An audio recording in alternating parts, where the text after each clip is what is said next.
Hi, and welcome to Module 4, Lecture 1 for Introduction to Community Health.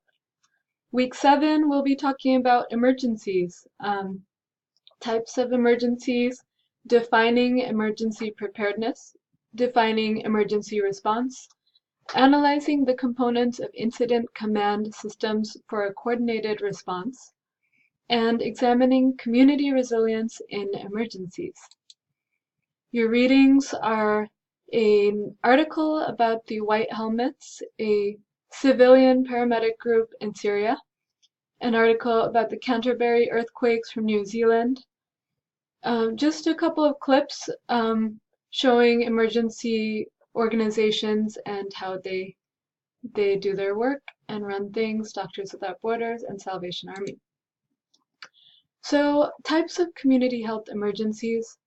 We have natural disasters, complex emergencies, disease outbreaks, terrorism, and trauma. So natural disasters, we've had many this year. In 2018, we've had one of the largest in terms of devastation was the earthquake tsunami in Indonesia. We've had extreme heat in Korea, flash floods and floods in multiple countries in Central America, in West Africa, in India. Hurricane Michael, we just had hit us in the United States recently. We've had tornadoes, storms, a typhoon in China this year, wildfires in California, and drought in Madagascar, which is definitely devastating on the economy, as are floods and many of these natural disasters. And please do look at this list on ReliefWeb. It gives so many locations where there've been natural disasters this year, and they're going back in time. So you can see even going back to earlier this year, more droughts in Central America, floods in Cambodia and Laos, floods in Sudan.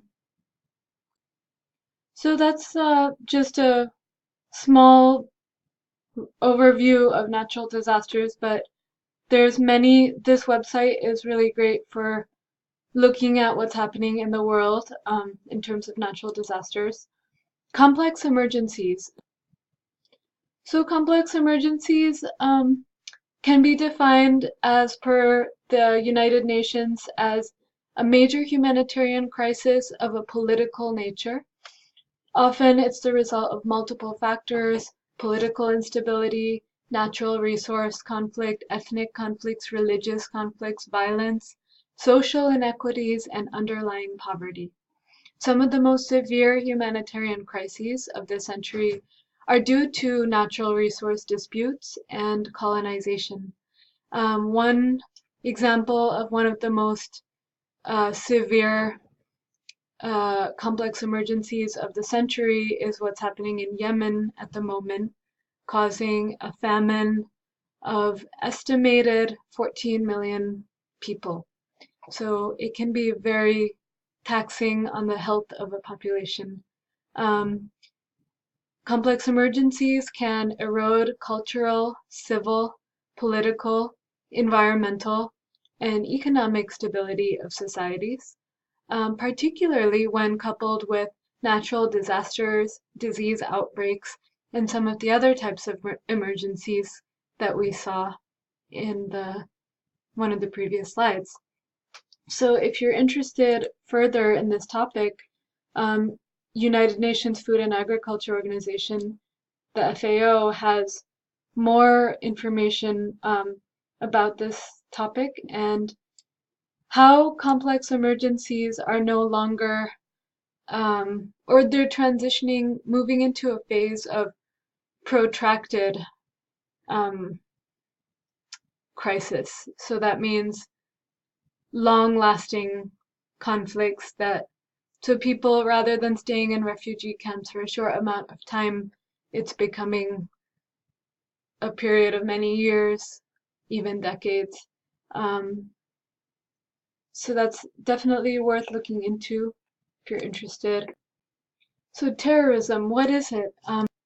The best example I could find was the unlawful use of force or violence to intimidate or coerce a government or its citizens to further political or social objectives.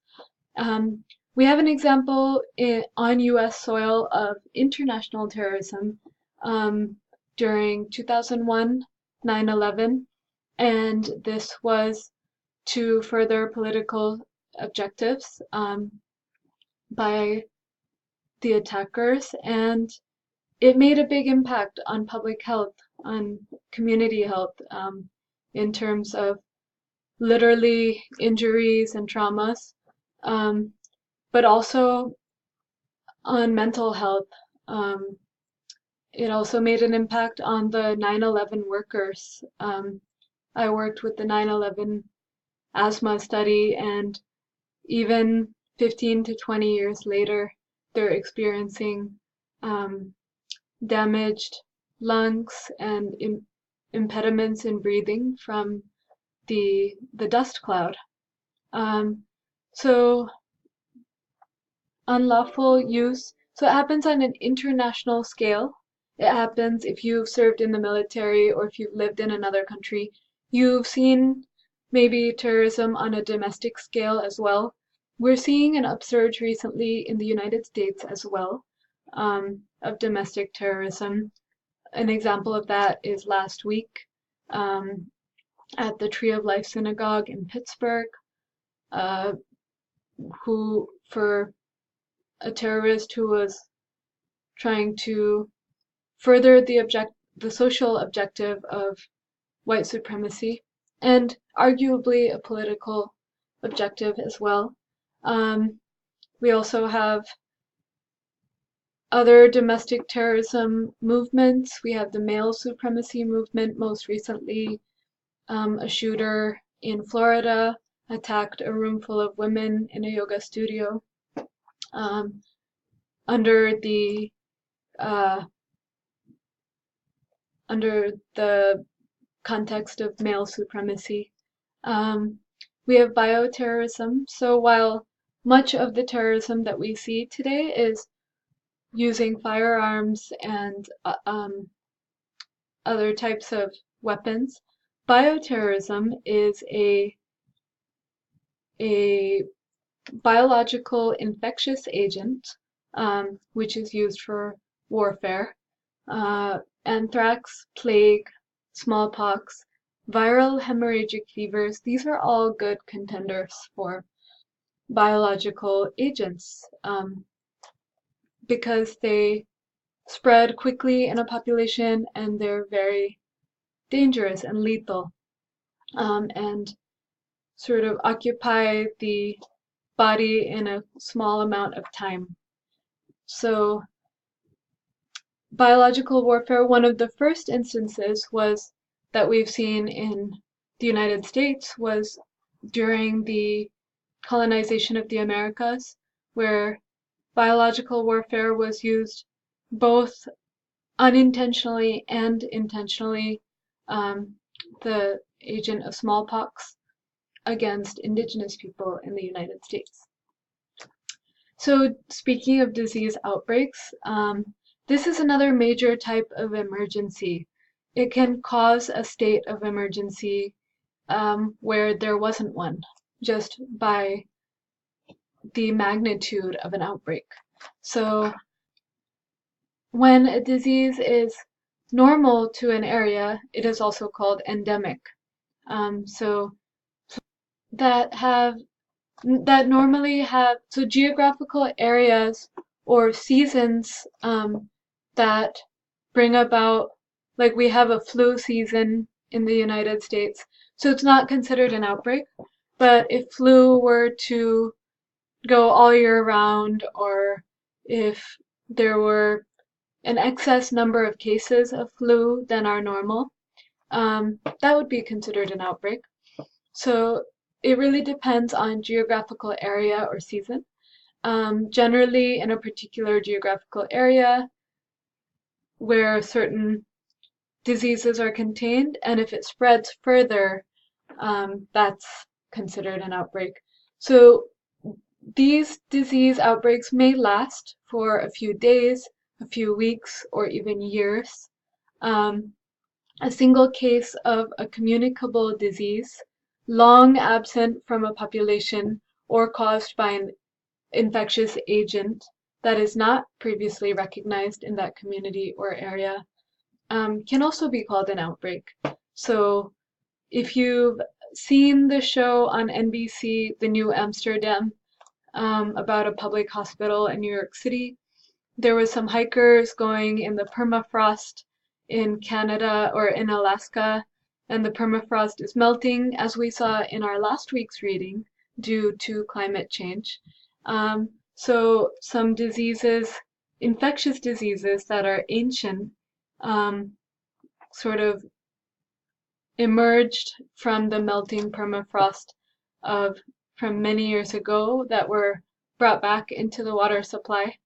And someone caught a very, very ancient version of a disease. So that can be an outbreak, even 1 or 2 cases. So emergence of previously unknown disease may also constitute an outbreak, as I said, in a single case, which should be reported and investigated.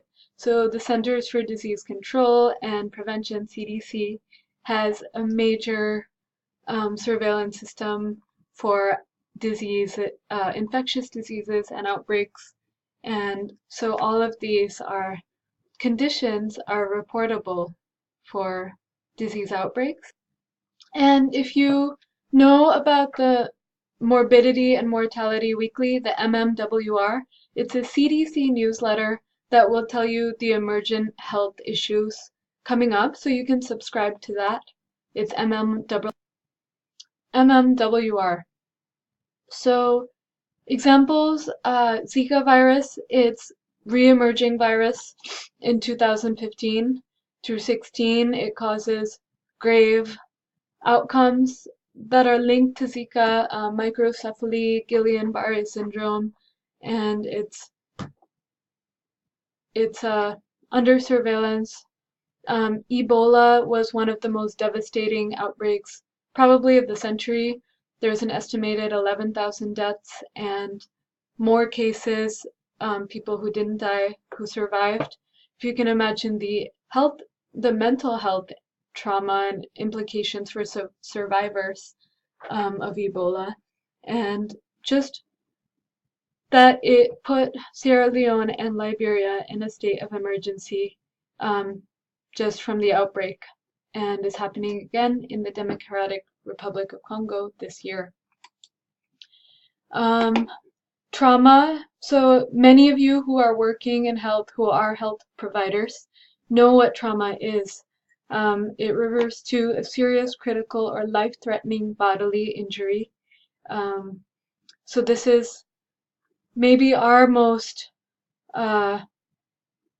interface with emergencies is through this. Vehicle accidents, workplace injuries, burns, falls, war, and violence. These are the most common causes in the world. Traumas happen every day and every moment. Which communities, I would like to put out this question, have a higher need for trauma care? Maybe operators of machinery who are in dangerous situations daily. Maybe civilians living in a war zone. Areas where there are unfinished roads and where ambulance services don't run properly or in a timely fashion. How about areas without access to primary and preventive health care? And that could be rural United States. So there are communities that are more vulnerable to this particular type of emergency, which is traumas. There's communities that are more vulnerable to all the other types of emergencies.